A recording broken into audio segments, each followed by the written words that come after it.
नमस्कार।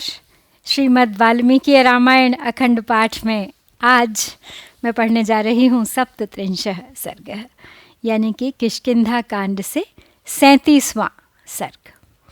और इस सर्ग में है सुग्रीव का हनुमान जी को वानर सेना के संग्रह के लिए दोबारा दूत भेजने की आज्ञा देना। उन दूतों से राजा की आज्ञा सुनकर समस्त वानरों का किष्किंधा के लिए प्रस्थान और दूतों का लौटकर सुग्रीव को भेंट देने के साथ ही वानरों के आगमन का शुभ समाचार सुनाना। तो चलिए प्रारंभ करते हैं आज का पाठ। एवमुक्तस्तु सुग्रीवो लक्ष्मणेन महात्मना हनुमन्तं स्थितं पार्श्वे वचनं चेदमब्रवीत्। महेन्द्र हिमवद्विन्ध्यकैलासशिखरेषु च मन्दरे पाण्डुशिखरे पञ्चशैलेषु ये स्थिताः तरुणादित्यवर्णेषु भ्राजमानेषु नित्यशः पर्वतेषु समुद्रान्ते पश्चिमस्यां तु ये दिशि आदित्यभवने चैव गिरौ सन्ध्याभ्रसन्निभे पद्माचलवनं भीमाः संश्रिता हरिपुङ्गवाः अञ्जनाम्बुदसङ्काशाः कुञ्जरेन्द्रमहौजसः अञ्जने पर्वते चैव ये वसन्ति प्लवङ्गमाः महाशैलगुहावासा वानराः कनकप्रभाः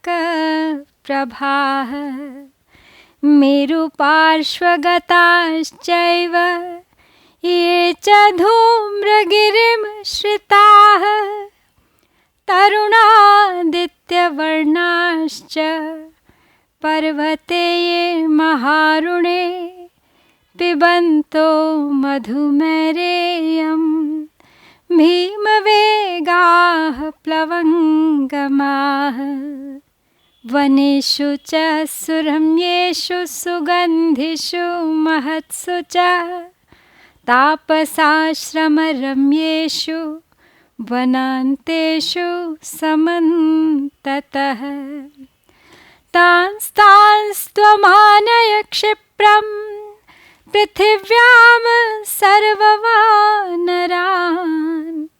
सामदानादिभिः कल्पैर्वानरैर्वेगवत्तरैः।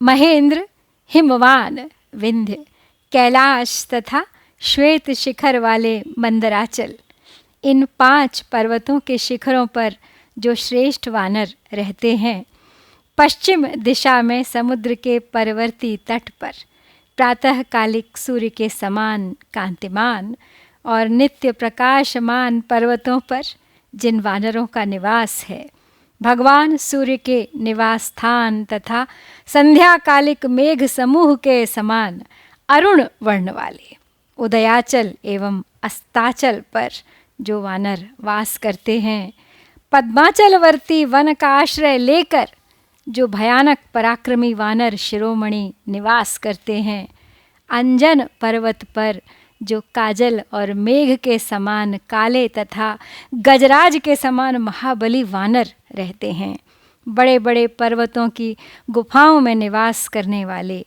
तथा मेरु पर्वत आसपास रहने वाले जो सुवर्ण की सी कांति वाले वानर हैं, जो धूम्रगिरि का आश्रय लेकर रहते हैं, मैरेय मधु का पान करते हुए जो महारुण पर्वत पर प्रातःकाल के सूर्य की भांति लाल रंग के भयानक वेगशाली वानर निवास करते हैं, तथा सुगंध से परिपूर्ण एवं तपस्वियों के आश्रमों से सुशोभित बड़े बड़े रमणीय वनों और वनांतों में चारों ओर जो वानर रहते हैं, भूमंडल के उन सभी वानरों को तुम शीघ्र यहाँ ले आओ। शक्तिशाली तथा अत्यंत वेगवान वानरों को भेजकर उनके द्वारा साम दान आदि उपायों का प्रयोग करके उन सब को यहाँ बुलवाओ। प्रेषिताः प्रथम ये च मया ज्ञाता महाजवाः त्वरणार्थं तु भूयस्त्वं सम्प्रेषय हरीश्वरान्। ये प्रसक्ताश्च कामेषु दीर्घसूत्राश्च वानराः इहानयस्व तान् शीघ्रं सर्वानेव कपीश्वरान्। अहोभिर्दशभिर्ये च नागच्छन्ति ममाज्ञया हन्तव्यास्ते दुरात्मानो राजशासनदूषकाः। शतान्यथ सहस्राणि कोटयश्च मम शासनात् प्रयान्तु कपिसिंहानां निदेशे मम ये स्थिताः।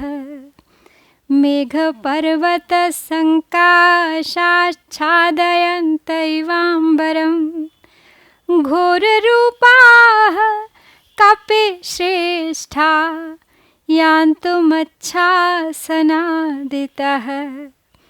ते गतिज्ञा गतिं गत्वा पृथिव्यां सर्ववानराः आनयन्तु हरीन् सर्वांस्त्वरिताः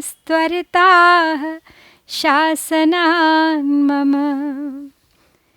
तस्य वानरराजस्य श्रुत्वा वायुसुतो वचः दिक्षु सर्वासु विक्रान्तान् प्रेषयामास वानरान्।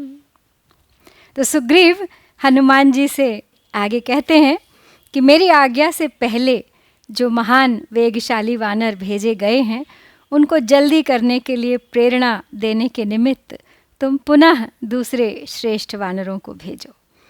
जो वानर काम भोग में फंसे हुए हों तथा जो दीर्घ सूत्री यानी प्रत्येक कार्य को विलंब से करने वाले हों, उन सभी कपीश्वरों को शीघ्र यहाँ ले आओ। जो मेरी आज्ञा से 10 दिन के भीतर यहाँ ना आ जाएं, राजाज्ञा को कलंकित करने वाले उन दुरात्मा वानरों को मार डालना चाहिए। जो मेरी आज्ञा के अधीन रहते हों, ऐसे सैकड़ों हजारों तथा करोड़ों वानर सिंह मेरे आदेश से जाएं। जो मेघ और पर्वत के समान अपने विशाल शरीर से आकाश को आच्छादित सा कर लेते हैं, वे घोर रूपधारी श्रेष्ठ वानर मेरा आदेश मानकर यहाँ से यात्रा करें। वानरों के निवास स्थानों को जानने वाले सभी वानर तीव्र गति से भूमंडल में चारों ओर जाकर मेरे आदेश से उन स्थानों के संपूर्ण वानर गणों को तुरंत यहाँ ले आएं। वानर राज सुग्रीव की बात सुनकर वायुपुत्र हनुमान जी ने संपूर्ण दिशाओं में बहुत से पराक्रमी वानरों को भेजा। ते पदम विष्णु विक्रांतम पतत्रि ज्योतिरध्वगाः प्रयाताः प्रहिता राज्ञा हरयस्तु क्षणेन वै। ते समुद्रेषु गिरिषु वनेषु च सरस्सु च वानरान् सर्वान् रामहेतोरचोदयन्। मृत्युकालोपमस्याज्ञां राजराजस्य वानराः सुग्रीवस्याययुः श्रुत्वा सुग्रीवभयशङ्किताः। ततस्ते अञ्जनसङ्काशा गिरेस्तस्मान् महाबलाः तिस्रः कोटयः प्लवङ्गानां निर्ययुर्यत्र राघवः अस्तं गच्छति यत्रार्कस्तस्मिन् गिरिवरे रताः सन्तप्त हेमवर्णाभास्तस्मात् कोटयो दशच्युताः कैलासशिखरेभ्यश्च सिंहकेसरवर्चसां ततः कोटिसहस्राणि वानराणां समागमन। इस प्रकार राजा की आज्ञा पाकर वो सब वानर तत्काल आकाश में पक्षियों और नक्षत्रों के मार्ग से चल दिए। उन वानरों ने समुद्रों के किनारे, पर्वतों पर, वनों में और सरोवरों के तटों पर रहने वाले समस्त वानरों को श्री रामचंद्र जी का कार्य करने के लिए चलने को कहा। अपने सम्राट सुग्रीव का, जो मृत्यु एवं काल के समान भयानक दंड देने वाले थे, आदेश सुनकर वे सभी वानर उनके भय से थर्रा उठे और तुरंत ही किष्किंधा की ओर प्रस्थित हुए। तदनंतर कज्जल गिरि से काजल के ही समान काले और महान बलवान 3 करोड़ वानर उस स्थान पर जाने के लिए निकले जहाँ श्री रघुनाथ जी विराजमान थे। जहाँ सूर्यदेव अस्त होते हैं, उस श्रेष्ठ पर्वत पर रहने वाले 10 करोड़ वानर, जिनकी कांति तपाए हुए सुवर्ण के समान थी, वहाँ से किष्किंधा के लिए चल पड़े। और इस प्रकार कैलाश के शिखरों से सिंह के अयाल की सी श्वेत कांति वाले 10 अरब वानर आ गए। फलमूलेन जीवन्तो हिमवन्तम् उपाश्रिताः तेषां कोटिसहस्राणां सहस्रम समवर्तत अंगारकसमानानां भीमानां भीमकर्मणां विन्ध्याद्वानरकोटीनां सहस्राण्यपतन् द्रुतं क्षीरोदवेलानिलयास्तमालवनवासिनः नारिकेलाशनाश्चैव तेषां संख्या न विद्यते वनेभ्यो गह्वरेभ्यश्च सरिदभ्यश्च महाबलाः आगच्छद्वानरी सेना पिबन्तीव दिवाकरम् ये तु त्वरयितुं याता वानराः सर्ववानरान्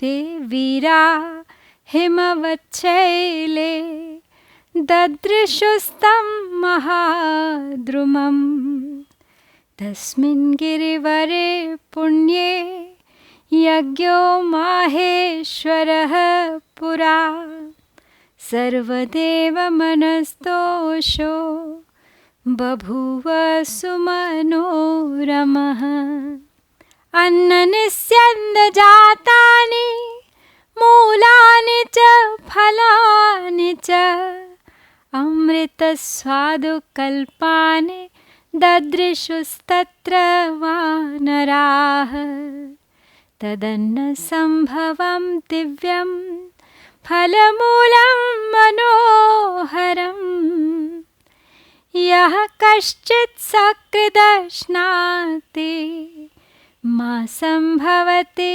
तर्पितः तानि मूलानि दिव्यानि फलानि च फलाशना औषधानि च दिव्यानि जगृहुर्हरिपुंगवाः।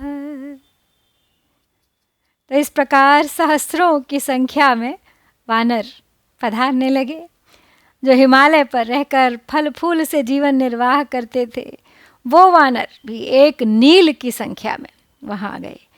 विंध्याचल पर्वत से मंगल के समान लाल रंग वाले भयानक पराक्रमी भयंकर रूपधारी वानरों की 10 अरब सेना बड़े वेग से किष्किंधा में आई। क्षीर समुद्र के किनारे और तमाल वन में नारियल खाकर रहने वाले वानर इतनी अधिक संख्या में आए कि उनकी गणना नहीं हो सकती थी। वनों से, गुफाओं से और नदियों के किनारों से असंख्य महाबली वानर एकत्र हो गए। वानरों की वह सारी सेना सूर्यदेव को पीती हुई, आच्छादित करती हुई सी आने लगी। जो वानर समस्त वानरों को शीघ्र आने के लिए प्रेरित करने के निमित्त किष्किंधा से दोबारा भेजे गए थे, उन वीरों ने हिमालय पर्वत पर उस प्रसिद्ध विशाल वृक्ष को देखा जो भगवान शंकर की यज्ञशाला में स्थित था। उस पवित्र एवं श्रेष्ठ पर्वत पर पूर्व काल में भगवान शंकर का यज्ञ हुआ था, जो संपूर्ण देवताओं के मन को संतोष देने वाला और अत्यंत मनोरम था। उस पर्वत पर खीर आदि अन्न होम द्रव्य से घृत आदि का स्राव हुआ था।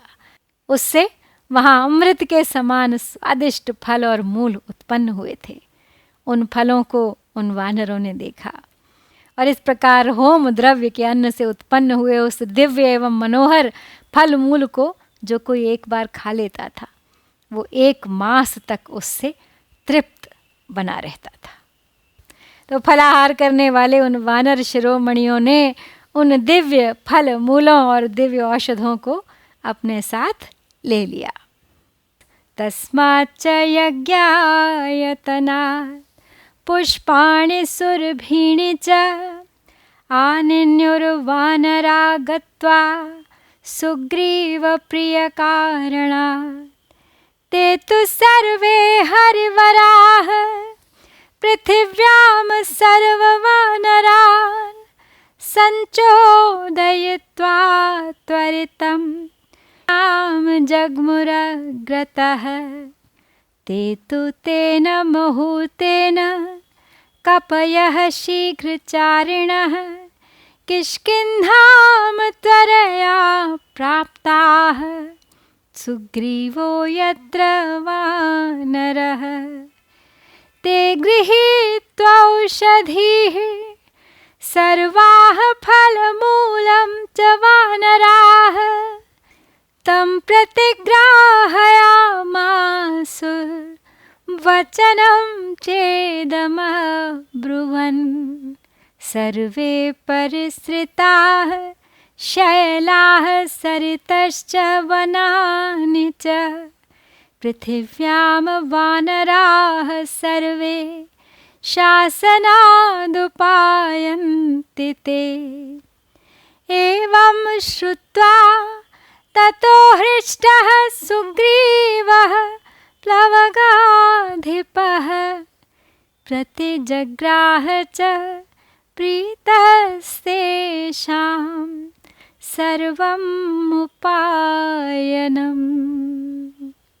तो इस प्रकार फलाहार करने वाले वानर शिरोमणियों ने उन सब फल मूलों को और दिव्य औषधियों को, होम द्रव्य को, अन्न को अपने साथ ले लिया और वहाँ जाकर उस यज्ञ मंडप से वे सब वानर सुग्रीव का प्रिय करने के लिए सुगंधित पुष्प भी ले आए।